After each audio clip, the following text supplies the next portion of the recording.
చాలా మంది అడుగుతూ ఉంటారు, బరువు తగ్గటానికి జిమ్కి వెళ్ళటం మంచిదా, నడక మంచిదా అనేది. ఫస్ట్ ఆఫ్ ఆల్ ఎక్సర్సైజ్ ఏ రూపంలో చేసినా మంచిదే.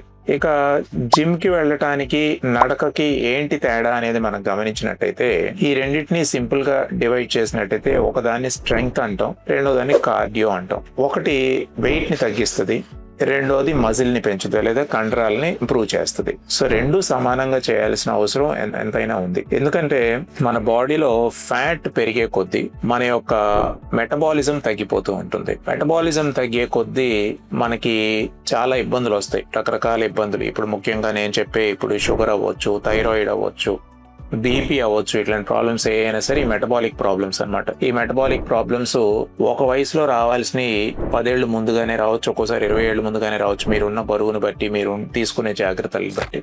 సో మీరు మీ మెటబాలిజం ని ఇంప్రూవ్ చేసుకోవాలి. సో మెటబాలిజం ని ఇంప్రూవ్ చేసుకోవటము అంటే మీ యొక్క ఫ్యాట్ కంటెంట్ తగ్గించి మజిల్ కంటెంట్ పెంచాలి.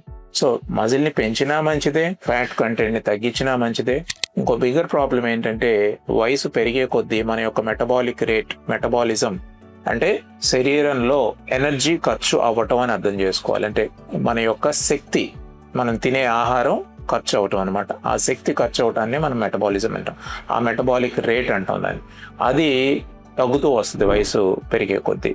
తద్వారా ఫ్యాట్ ఉంటే ఇంకా తగ్గుతుంది. సో మనం ఏం చేయాల్సి ఉంటుంది, ఆ మెటబాలిజం ని ఇంప్రూవ్ చేసుకోవాలి, మెటబాలిక్ రేట్ ని ఇంప్రూవ్ చేసుకోవాలి. రేట్ ని ఇంప్రూవ్ చేసుకోవాలంటే మనం బరువు తగ్గాలి, దానికి కావాల్సినట్టు ఫ్యాట్ ని తగ్గించుకోవాలి, మజిల్ ని పెంచుకోవాలి. అప్పుడు ఏమవుతుందంటే ఆటోమేటిక్ గా మీకు ఉన్న వ్యాధులు ఏదైతే ఉన్నాయో, షుగర్ అయినా బీపీ అయినా ఇట్లాంటివి తగ్గే అవకాశం ఈజీగా వస్తుంది. సో మన యొక్క metabolic rate, basic metabolic rate అంటాం, దాన్ని BMR అని కూడా అంటూ ఉంటాం ఇంగ్లీష్లో.